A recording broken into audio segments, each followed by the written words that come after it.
下次多穿一点。蓝忘机没有立刻松开，修长的手指包裹住魏无羡稍显冰凉的手，一路上也没舍得放开。还没吃饭吧？魏无羡将行李递给司机，拉开车门让蓝忘机先上车。我跟您喜欢去的那家餐厅打了招呼，可以直接送到家里来。魏婴有没有吃饭？蓝忘机反问道。没有，留着陪蓝副总吃。魏无羡有些不好意思。一起吃。明天没有安排特别的行程，也没有重要会议，这几天的文件都处理好了。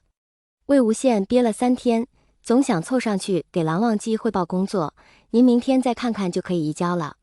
蓝忘机看着喋喋不休的魏秘书，工作的事情从脑海里一闪而过，剩下的全是那张朝思暮想俊俏的脸蛋和似乎闪闪发光的漂亮眼睛。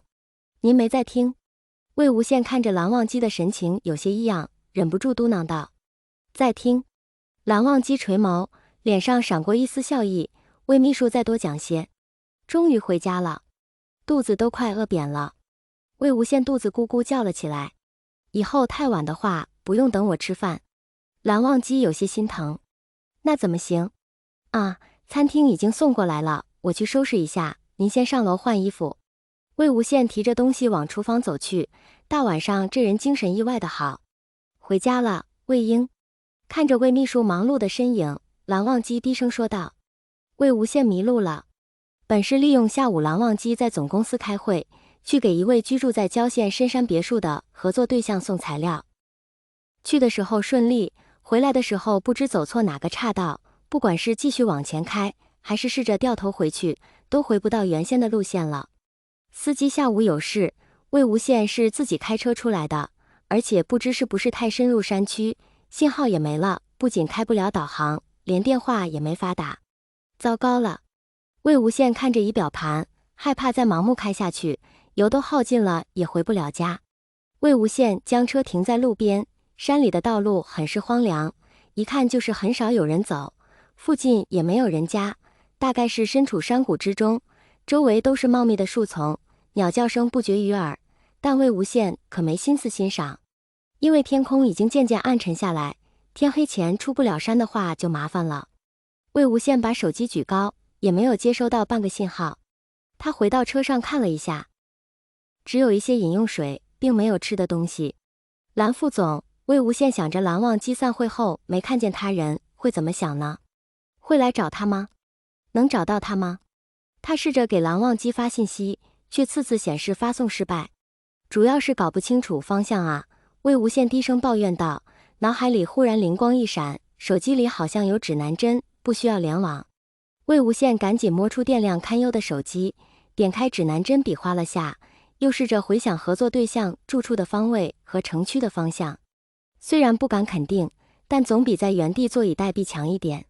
魏无羡赶紧上车，将手机放在座位上，熟练掉头，边观察方位的指示边开车。一定要赶快回去。魏无羡不停给自己打气，左拐右拐开了2个多小时，两侧的山脉似乎渐渐平整了。果然，在穿过一片茂密的树林后，魏无羡的车终于出了山区，驶向平坦的路面。此时天空已是一片漆黑，魏无羡的车灯孤独地照射在道路上，似乎没有尽头。魏无羡有些害怕起来，生怕下一秒车灯就照见一个女鬼之类的东西。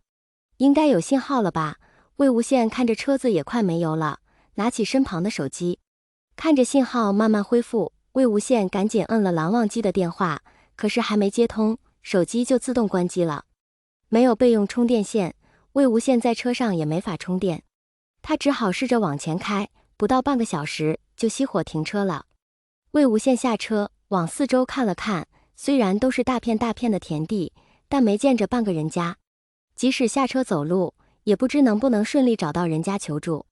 一阵夜风吹来，魏无羡忍不住抱住肩膀，太可怕了，蓝副总现在不知道在做什么。魏无羡可怜兮兮地想，或许已经回家了吧。弱小、可怜又无助的魏秘书此刻脑海里不断浮现恐怖片里的场景，忍不住瑟瑟发抖。要是蓝副总在就好了，魏无羡小声说道，在黑暗中站在原地，再也不敢往前走了。这时头顶传来一阵轰鸣声，随即一阵狂风席卷过来。什么情况？